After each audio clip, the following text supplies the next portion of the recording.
Hello, hello, and good evening. Welcome to this week's edition of Ask Andrew Anything on Email. Let me see. This is episode number 19. Not that I'm counting. So, like I mentioned, there's some interesting questions to answer, and let's get through it. Okay. Let me share the screen. There you go. All right. You can see this, right? Okay, so my name is Andrew, and my business or what I do is I help businesses build deeper relationships with their prospects and also their customers, or clients, if you want it, through the medium or the channel of emails, so that selling becomes effortless. All right. And like as usual, if you find this useful and you want to basically ask me questions related to email marketing, yeah, as you go along, maybe we can do other things related to other forms of marketing. But for now, let's keep it to email. Just scan this QR code. Okay, will lead you to a Google form, which you can then fill in your email and also submit your questions, and I'll answer them the following week. In case you have the URL here that you can basically key in if you want to, and that's basically ants.digital slash ask dash Andrew dash anything. All right. So that's that. And if you're on LinkedIn, I would love to connect with you. This is my LinkedIn profile, and I post news or I post thoughts, ideas on LinkedIn as well. I use LinkedIn more often than Facebook. Maybe in a month or so, I may just want to add Facebook to the roster of social media to manage. But for now, LinkedIn is primarily my go-to channel, and because that's where my customers or my prospects are. Okay, so ants.digital slash LinkedIn, or if not, if you have a phone, just pick up the phone, scan the QR code, it will link it to your profile, and let's connect. Okay. Um, as usual, since I do email, I also provide free email resources. I mean, all this is basically to help you to stir ideas to create to give you some inspirations with regards to the use of emails. So I provide free resources in the form of email newsletter.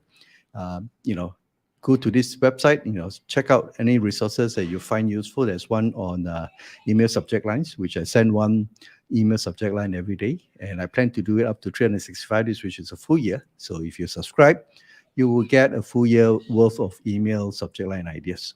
Okay, so go to this resource page, and pick which one that is suitable for you. And let's go from there. All right.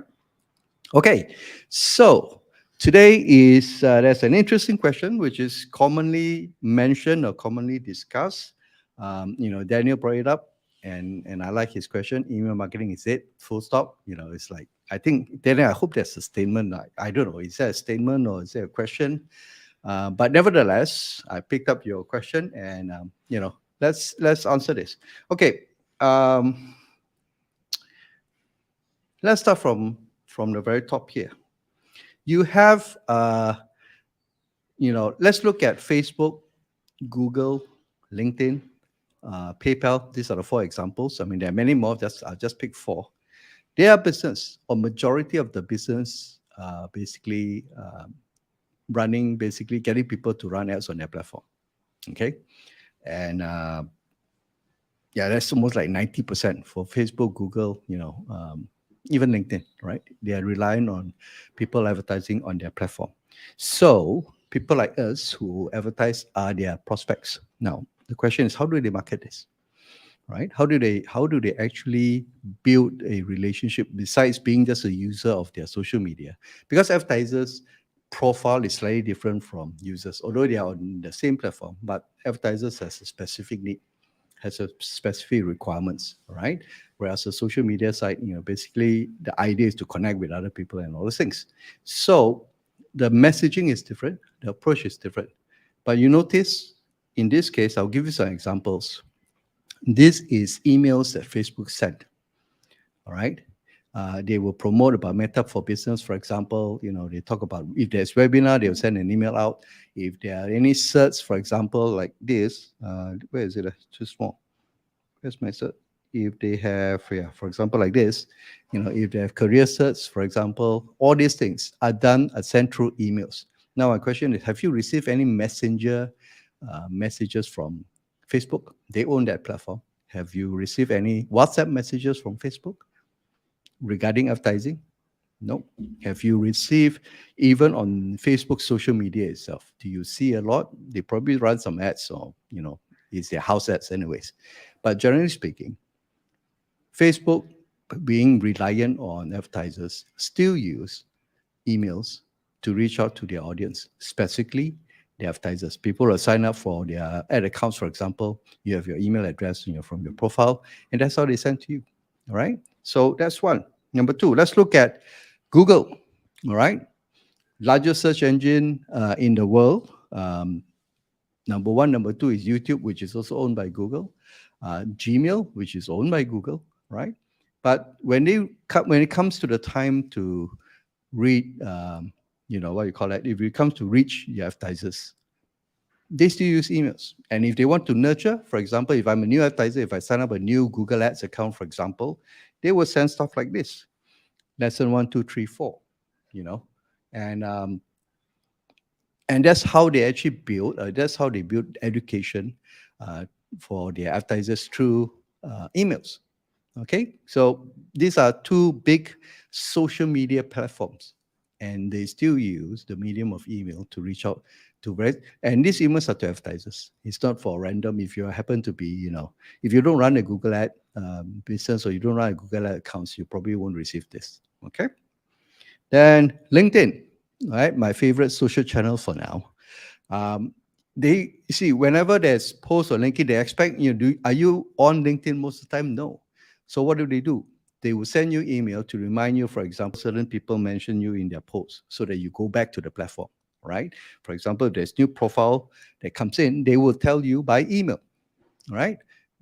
They could send you an email, which is a LinkedIn form of messaging, but you won't receive that. All right, that's received for advertisers, right? So, for example, when there's a new event coming up, all right, especially a LinkedIn event, they will send you by email. So there you go. These three, and finally, if you look at PayPal, same thing. Their business is payments, and they could run ads. But if they want to look at if you're a PayPal customer, how do they reach you? They reach you by email. What else can they do? They can SMS you every day. They can WhatsApp you every day, right? So whenever there's a new activation or there's new activity on your PayPal account, they will trigger by email. And at the very least, if you look at it, all social media, when you sign up for a new account, they ask you obviously for your name and this without fail. Why would they do that? If email marketing is dead or email is dead, right? Um, this wouldn't happen, right? For now, until maybe one day, I mean, knowing technology, there could be an email killer in the way that's being developed or being designed or being created. But for now, email is still um, alive and kicking. Okay, so now if you want to separate and say no, your email is definitely alive, I'm talking about email marketing is dead. Okay, fine. Email marketing is dead if you send basically what you call that? You send random emails to your list. Okay, basically whatever you have, whatever you want to announce, you just blast it to your list, right? Now that's not called email marketing. There's a term for it. Okay.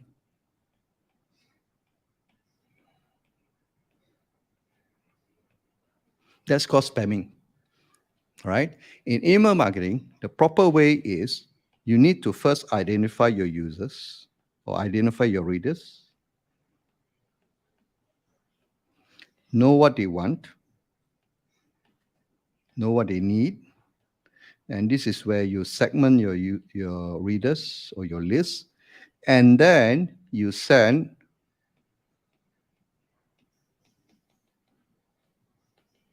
relevant emails to different group of people, and then you either basically send useful information, okay, those that basically end of the day add value. Now, even if you make an offer, to help them, and in order for it to help them, let's say, solve a particular pain, solve a particular problem, and you expect to be paid for it, you made an offer for it, it is still some form of value because you're actually helping them to take to the next step. So that doesn't mean that if you send sales emails, it is considered spamming. But unless if you send it to the right people with the right type of expectation or needs, then it's not spamming. But if you send sales letter to every Tom, Dick, and Harry on your list, yes, you are spamming. And for them, email marketing is there because nobody's going to open it up. Okay, nobody is going to take action because those information is not relevant to them. Okay, so email is definitely alive. Email marketing is definitely active because you still need, like what I've shown you just now. Even the big social media boys, they still use it for nurturing purposes. They still use it for notification purposes. And there you have it. Okay. Now, if your whole entire business is then dependent and says, well, I'm going to do just email, then it may not be complete because email, end of the day, is still a channel. Okay. If you look at it this way, let me clear this. There's a few steps, a general steps basically in terms of marketing, right?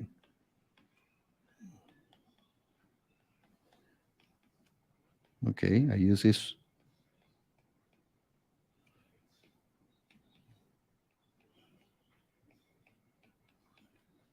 All right. So generally, you need to attract, you need to nurture, and then you need to transact, which is a synonym for ANT, right? So in order for you to attract, you definitely need social media. Okay. So for example, you want, because the idea is social media, you have random users coming in, dropping into your page, into your profile, or into your page, into page or profile, and basically these are the people where they will basically read some of your posts. And if your posts resonate with them, they will either follow you, right? Or they will engage with you. Okay. So these are, you basically put it up the message open for the world to see. All right. But once you have attracted, for example, even stuff like if you do webinars, if you do live like this, anybody on LinkedIn, for example, if I'm streaming on LinkedIn and YouTube, anybody who happen to stumble across this my channel will probably, if they find it useful, they will watch it. Okay, and then they will form an impression of me, whether am I useful to them, am I helpful to them, and can I actually make a difference? If not, they will bounce. If they find it useful, if you find the content something that they could use, then yes, of course, they would then follow you, and to the point that they find that, okay, I trust you, I'm going to start maybe doing business with you and whatsoever. Okay, so you need to attract, so you need a channel like social media and all the other channels in. Once you have this, the next thing is draw them into your world, and this is how you use email to actually nurture them. Okay, because if you post a social media, for example, let's say now you have a promotion for your existing customers, do you post it on social media? No, because majority of these people may not be your customers, and the information is not relevant, and the last thing you want is to share this information people who you don't know you, right, about you. So you then send emails to people who are relevant and important to you, which is your customer, and you will have their contacts. Okay, so you then use email to nurture.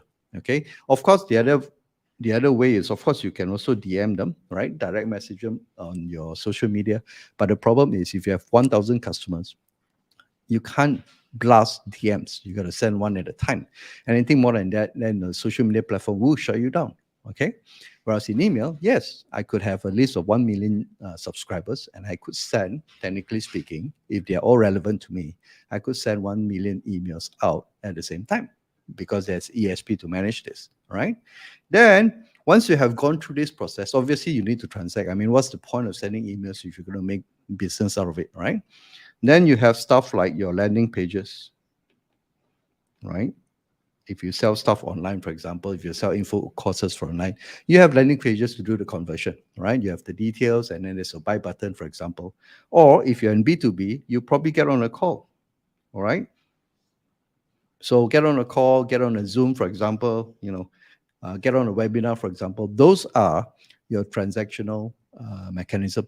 Okay. So if you look at it, the entire process, you still use social media, you still use email, and you still use other assets like your websites, for example, your Zoom, for example, to actually complete the entire cycle from a prospect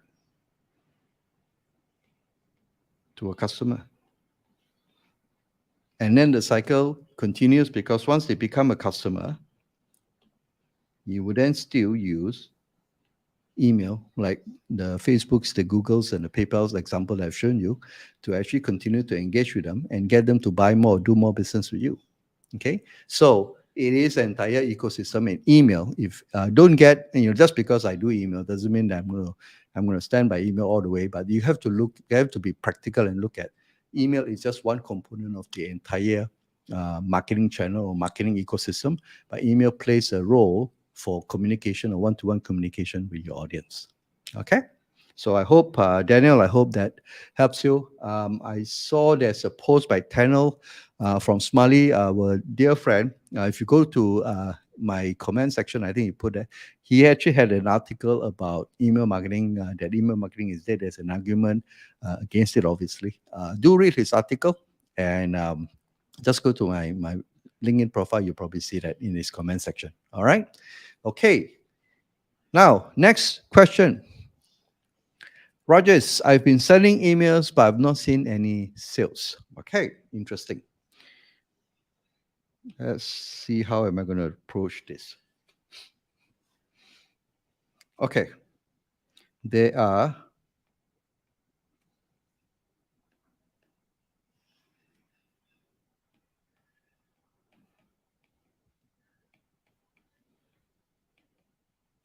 okay in random form. So just there are informational type of email.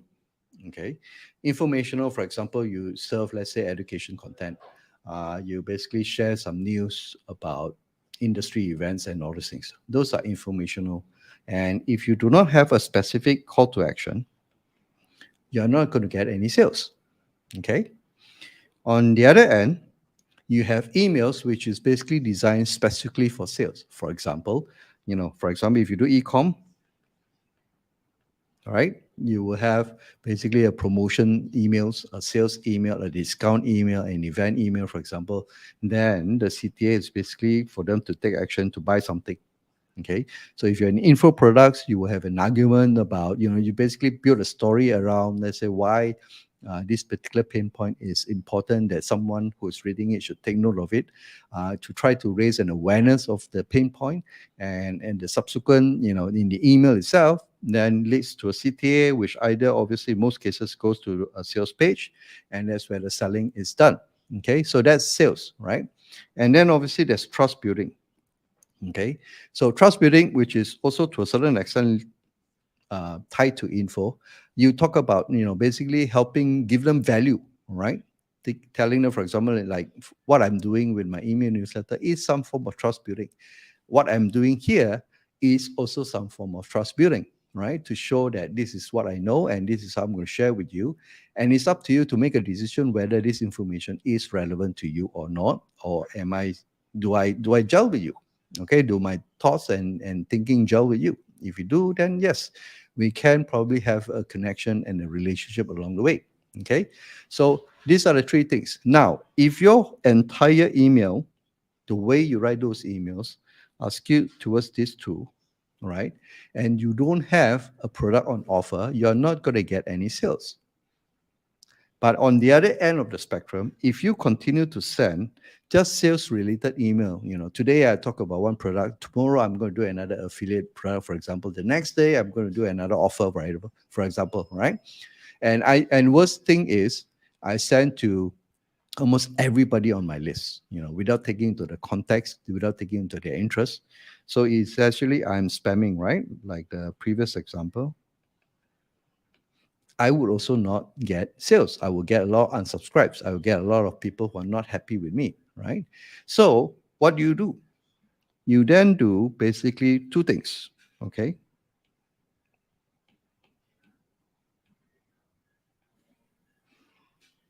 Wait, what am I doing? Okay. First,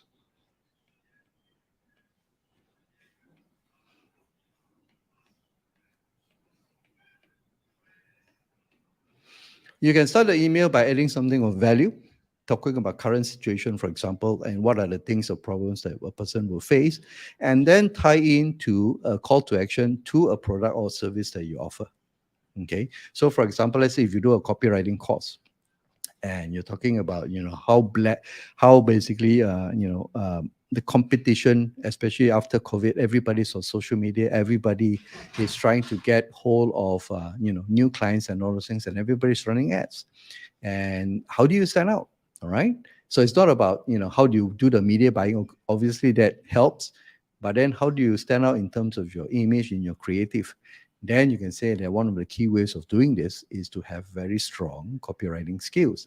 And if you are pitching to, for example, somebody who wants to build a second gig, or somebody who wants to build a skill that can be monetized easily or in high demand, then copywriting obviously is one of them, right? And you happen to offer a copywriting course, then that's where you add value, or you bring awareness to this, and then you have the call to action. Okay. The other way of doing it is what you call a 3+1 method. So you have three basically value posts or value email, and then leading to one email, which is basically an invitation, right, to participate in a commercial transaction with you. Okay. So let's say, for example, you have a launch, okay, and it's coming up, and what you do is the first three emails is talking about whatever that's related to the product that you can serve, and you give value in terms of that. Give them tips, or give them basically things that they can do immediately. And if they want to go to the next step, which is this email, oops, and the next step is this email, all right, which is basically leading them to a sales page, or leading them to getting on a call with you to help them to the next step. And obviously, to go there, they have to pay you, right? So that's how, Rajesh, you can then use email to generate sales. But if it's just purely, if you're just sending information and you don't think about, getting them to take the next step, you are not going to get sales. You get an appreciative set of readers, but there's nothing for them to buy. You didn't put in anything for them to buy, or you didn't put an offer for them, and it's not relevant to them, for example. Then you're not going to get sales. But if you combine this, for example, you can do this, especially when you run campaign. You probably use this because it's very specific, all right? Campaign for a specific product or service that you want to launch or you want to promote, then you can use this. Alternatively, you can then do the 3+1 method, three content or three value building emails. And then the last one, which is a culmination of the three emails earlier, is to invite them to take the next step. Okay. Now your email marketing becomes a lot more effective. Okay. Any comments so far? No, no. All right. Cool. All right. With that, time's up. So I hope, what else do I have? So if you, now this is value plus sales, okay? But done on a webinar or done on a live event. If you find that this is useful and you want to, or you're stuck with your email and you want to take it to the next step, then I'll invite you to consider this 7-day sprint. Essentially, what it does is this: I've compressed the whole process of setting up your emails, to get your emails up and running, for example, and to actually test within within a month, 7 days to actually do all the setup, the background, the domains, and all the stuff, and then the next 3 weeks to actually start sending some emails, primarily, if better still, if it's sales related, okay, so that you can see results immediately within a month. Or you don't see results, that means your audience or your email list is probably not relevant, or probably you got the list from somewhere else. Then basically within a month itself, you would know how you can actually use email to actually help you to grow more sales, to build a more closer relationship with your audience, and without having to be super salesy. Nobody likes to do that, So that's one way of doing it. If you like the idea, you can just get on a call with me. It's not necessarily I will be able to help all of you. So I need to understand the basis of your current business, your current situation, and I'll advise you what you can do. Let's have a chat. I'm not going to sell you anything. And if I find that's useful, I make an invitation, and you make that decision. All right. So it's not a pitch fest. It's basically a conversation. It's good to me for me to get, no more friends, for example. It'd be nice. And if I can help you, I will. If not, I will then send you. If not, I will send you to, give you some resources that you can do through other medium, for example, that could possibly take you to your sales objective. Okay. So thank you so much. And if there's no comments, I'll see you again next week for episode 20. I spent about 20 minutes to half an hour to answer your questions. So, like I say, let me see. Let's jump to this. If you have questions, this is the one. Yes. So, if you have questions, just submit to this link. Click on this link, and there's a Google form. Fill up your questions, and I will do my very best to answer questions related to email marketing or anything related to email marketing. All right. So thank you again for your time. If you're watching this on a replay, I appreciate that as well. Um, if you have time, if you're watching this live, we are going live at 10, or I'm going live at 10 again on our regular show on Wednesday. It's called Three Marketers Show. And we are entering into our 100th episode. It'd be fun. It'd be interesting. There will be our season finale for now. And, if you can, if can spare the time, join us at 10 p.m. Malaysian time tonight at 10 p.m. All right. So thank you so much. And I'll see you next week. Andrew Wong signing off. You have a good evening. Cheers.